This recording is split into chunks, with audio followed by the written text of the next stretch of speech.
closed. No gasoline. Dang it. 2 horas? Más o menos, sí. Sí, lo voy a agarrar.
Well, I'm leaving the beautiful town of Sucre, and on the way out I got some gas, and I asked the gas attendant, hey, why is there military at every single gas station in Bolivia? And he said it has to do with diesel. There's a diesel shortage here for some reason, but good thing the bike doesn't run on diesel, so I'm able to find some gasoline, although there aren't very many gas stations. Yesterday, in fact, I had to stop on the side of the road at a little restaurant, and the guy sold me some gas.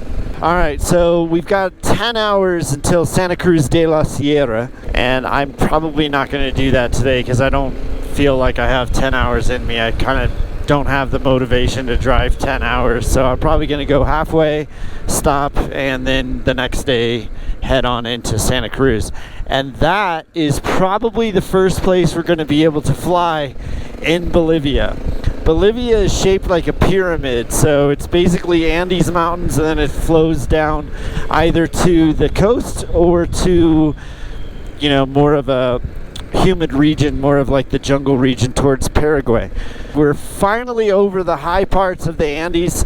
It's gonna get hot quick, which I'm actually very much looking forward to. I'm so tired of being in high altitudes and super cold and super dry. I was excited to finally leave the Andes Mountains of Bolivia behind me, and my first leg of the journey would be from the city of Sucre heading east down the Andes Mountains to Santa Cruz de la Sierra, with an overnight stay somewhere in the middle. Unfortunately, what I thought was merely a diesel crisis was not the case. Gasoline was also affected outside of the major cities, and I would soon find out that finding gasoline would be harder than I realized. ¿Dónde es gasolina?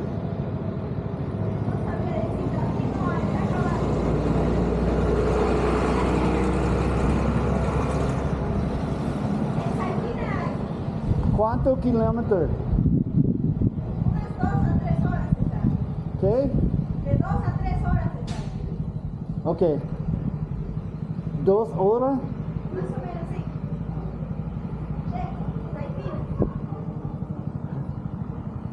Pero no gasolina.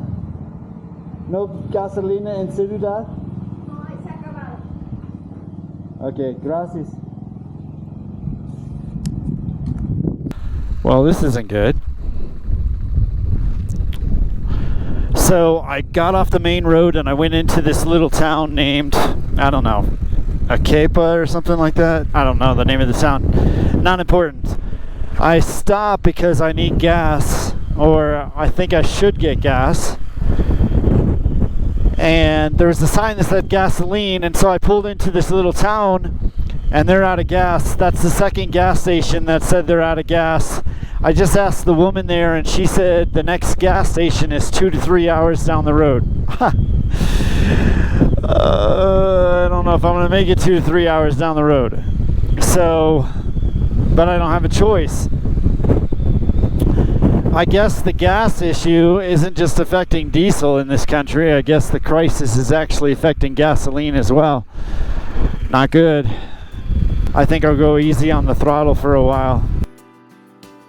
To add to the drama, late last night I started hearing gunfire outside my hotel. Not a little gunfire, but a lot. It seems there was a coup attempt on the government, and Sucre just happens to be the city where the coup started. Now, I'm no stranger to coup attempts or uprisings. In fact, this is the third country I've been in where a coup took place: Serbia in '99 and Ukraine in 2014. At this point, I didn't know if the coup had been successful or not, nor was I privy to any restrictions whatever government was running the country had put in place. All I know is that I needed gasoline, and I really didn't care who I needed to buy it from.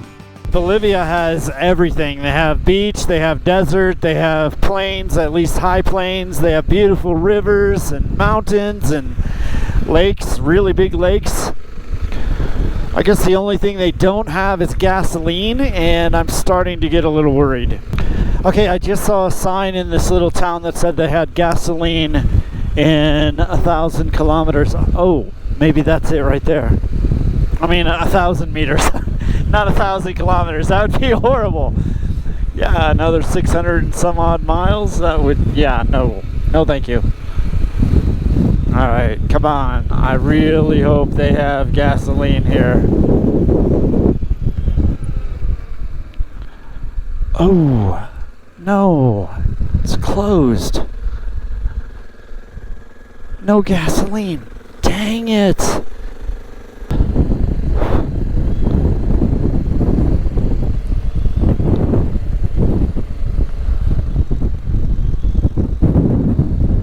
That was cool. A bunch of foreigners riding their bicycles through Bolivia. How cool is that? With their kids. With their kids.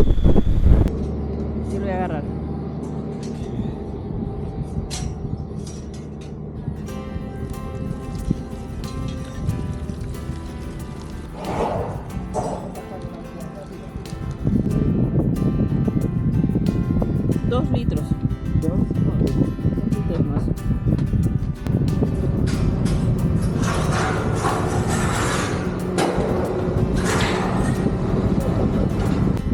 Nice, perfecto.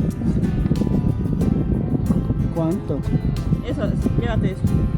No, no, No quiero llevar. Ya. no. Ya. ¿Cuánto?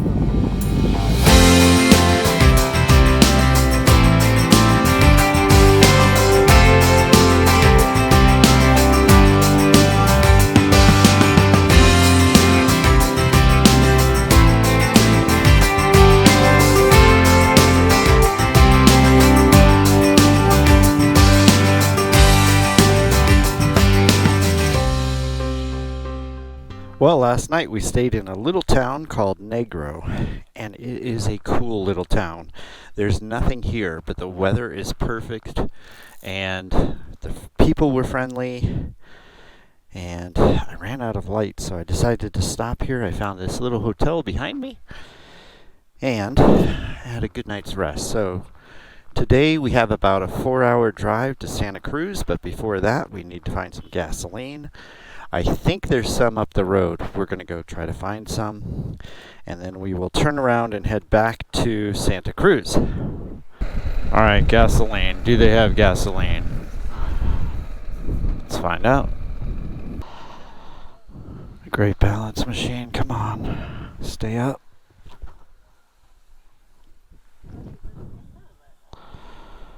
Good. Hola. Buena. Buenas.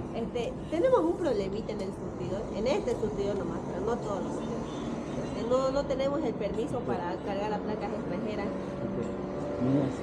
To give you an idea of what this conversation is about, she is telling me that she's not legally allowed to sell me gasoline because I don't have a Bolivian license plate. But if I drive around the corner, she will sell me gasoline illegally out of a bucket. ¿Sí o no? I guess they have to take your license plate before they can fill up the gas, and because my license plate is from Colombia and not Bolivia, they can't do it. I don't know. The whole thing just seems silly. Es complicado.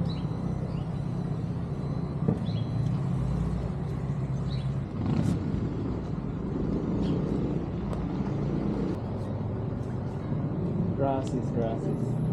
Okay, well, we have gasoline. Kind of an experience getting gasoline, but we have it. And it's a nice cloud cover, so it's a good day for a ride. It's not going to be too long of a ride. Little over 3 hours. But so far, it's been an enjoyable ride, even though I've been only driving for 10 minutes. But look at this valley, huh? This is nice.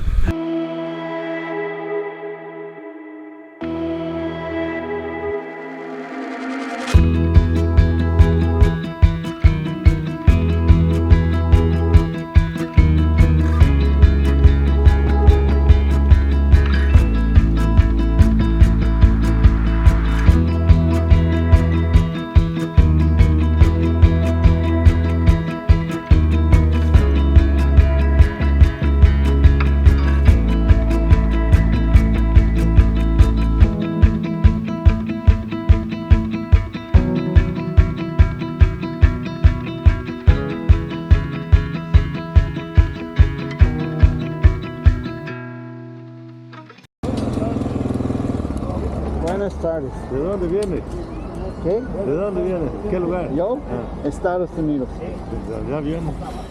Largo. Ok. Sí, es frío. Ya, motocicle es Colombia, yo es Estados Unidos. Ah, de Colombia. Todo tiene aquí y todo. Sí, Ya, todo. claro. Por YouTube. Aquí. Sí, todo. Cinco cámaras. Sí. Bien, todo firmado. Por YouTube. Está bueno. Driving. Gracias. Well, ladies and gentlemen, I have finally exited the Andes Mountains. Welcome to Sierra. Nope, that's not the name. Santa Cruz de la Sierra. That's where we are. So let's grab a hotel and then we'll look at a map and see where we can fly. Flying won't be today. I don't know if you can see by the trees, but extremely windy today. There's a storm coming in, so I'm jonesing to fly. It's been a long time since I've been up in the air. I haven't been up in the air since Nazca Lines, I think, right? That was the last time I flew. Was the Nazca Lines? Yeah. Man, it's been a while. I want to point out this yellow tank underneath this car here. You see this yellow tank where the gas tank would be or where the spare tire would be? At any rate, you can see how beat up the bottom of that tank is. That's propane. That's natural gas. So if you've been with me long enough on this trip, you know what the roads are like here. So I don't know how many cars have exploded because they mount natural gas tanks underneath like this, but doesn't seem like the safest thing. I mean, that thing's not even a foot off the ground, so you know when it goes over a dirt road and hits a rock, eventually this van is going to be up in smoke, that's for sure. It was about at this time that I got a phone call from home, and it seems my plans were about to drastically change. Bolivia has been quite the downer on being able to fly, unfortunately, just because of the Andes Mountains, the wind. Even today, this afternoon, I wanted to fly and I wasn't able to because of the wind. But I got a call and I stopped by the bus terminal, and look who decided to show up from the States. So it looks like I have a bit of a companion for the next 30 days, which complicates things because now I have to go to the bus terminal to drop her off at every different city that I go to. But I guess it is nice to have someone on this crazy journey with me. And if you don't know who that is, from my older videos, welcome to Evil Villain number 42.